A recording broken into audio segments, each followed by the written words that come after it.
So that was an absolutely quintessential Minnesota Vikings win, where the team 1-5, giving away big time games, not showing up against the winless Falcons. You let the fan base stew for 2 weeks with that in your mouth, and it's just like, okay, Green Bay, Devontae Adams 2 touchdowns on the first 2 drives, away they go, Zimmer, and then all of a sudden, what?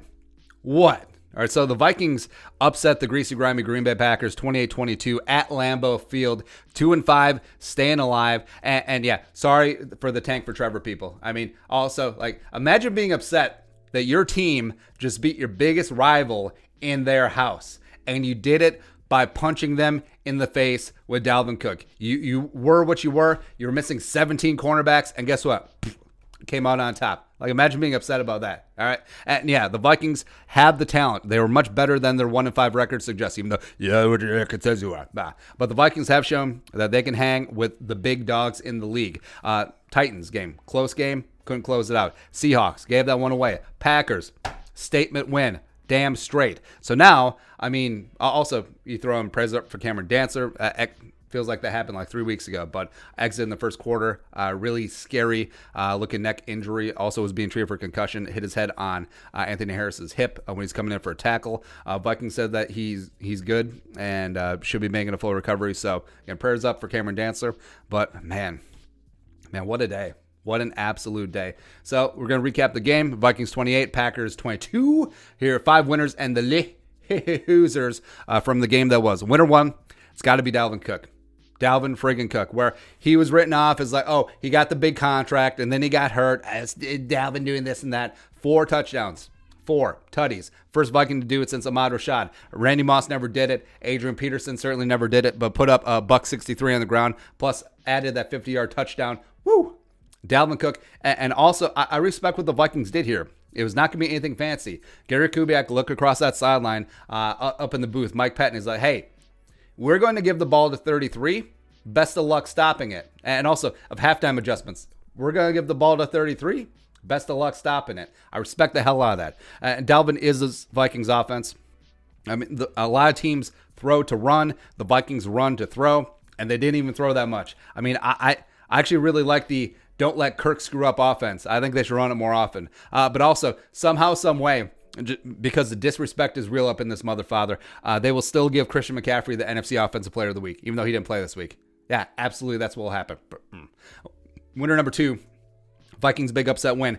Eric freaking Kendricks, absolute beast, absolute machine, the best middle linebacker in the NFL, led the way with 12 tackles. I think he had 9 in the first quarter, which is ridiculous. He absolutely corralled the middle, stopped the bleeding against the run, and is such a middle of the field coverage pain in the ass. Kendricks is the only reason why the words Tampa and 2 are still allowed to be together in the state of Minnesota, even though it should be like Macbeth. But him covering that deep part of the field in the Tampa 2, let's go. Broke up that shot to Devontae Adams on 1st and 30. It's kind of nice. Winner number 3.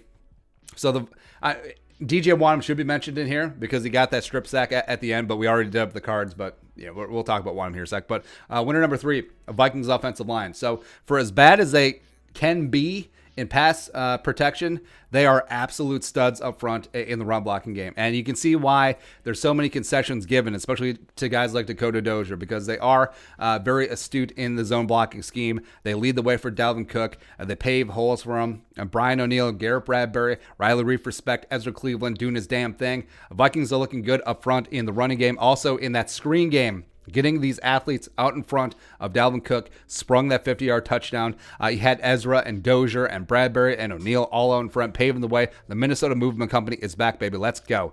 Winner number 4, Vikings 28, Packers 22. Me for saying Aaron Rodgers is washed, because he is. So he started out 4-0. And then everyone's like, oh, the bad man is back. Oh, Aaron Rodgers back in the MVP conversation. But let's recap. What are the defenses he got to play against first 4 weeks? The bad Vikings defense week 1, sure. Lions, Saints, and Falcons. Cool. And then they go into the bye. Then they come back against Tampa. They get woodshedded by the Bucks. And then, he looks good against Houston, so everything must be good again. No.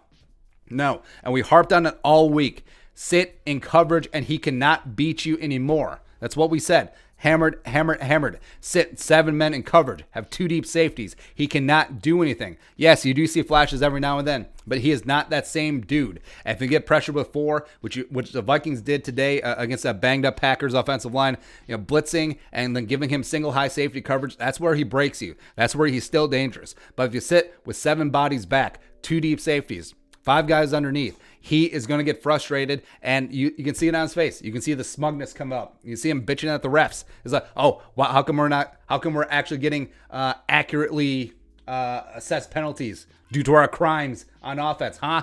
It's so weird.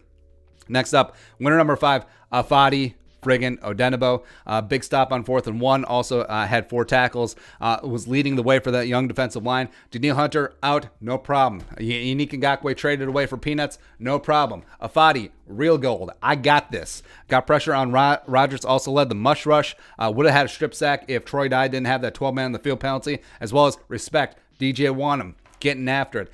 I don't know if he recorded a pressure before that final play, but the Vikings rushing 4 on the Hail Mary attempt, and then Wanham being adept, getting that arm up, strip sack, inbounds, recovered, game over. Vikings win. Love it. Love that DJ Wanham's going to get more and more opportunities now with Yannick Ngakoue out the door as well.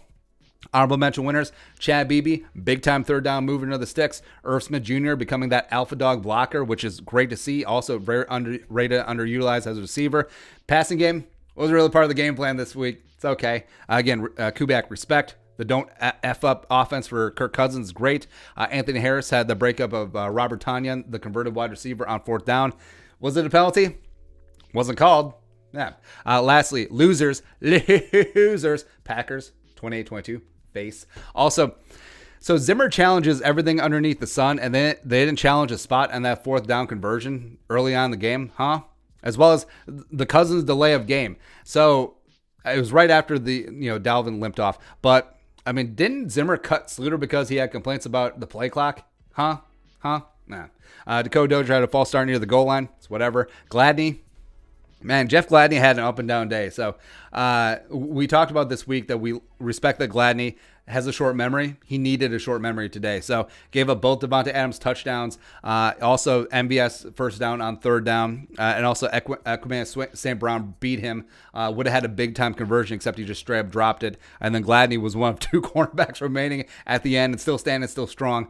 Chris Boyd, before he got hurt, twice lost. Contained on run support. Yikes. And then Troy Dye, 12-man on the field. Like, man, you can't run faster than that to get off the field. Why did we draft you? As well as... don't want to say it. But playoff rematch? Run it back? 7-seed Vikings at the 2-seed Packers? Why the hell not? Because the Vikings have shown that on any given day, they can hang with anyone in the league. Also, they can lose to anyone in the league. So now, finding that consistency, that comes down to the head coach. Hey, Zimmer, you're the head coach. Manage the game. Inside the game, manage the clock. Don't give the game away like you did against Tennessee, like you did against Seattle, like you almost did against Green Bay, and also get this team to show up like they didn't against the Colts, like they didn't against the Falcons, etc. So this team is not done yet. 2-5. Look at the schedule, keeping hope alive.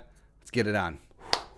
I love it. I love it, man. All right, but your thoughts, winners and losers, Vikings, Packers, let us know in the comment section below. Subscribe for daily Vikings takes. Want to support that work, post some in the Venmo. But until next time, Skull Production Value.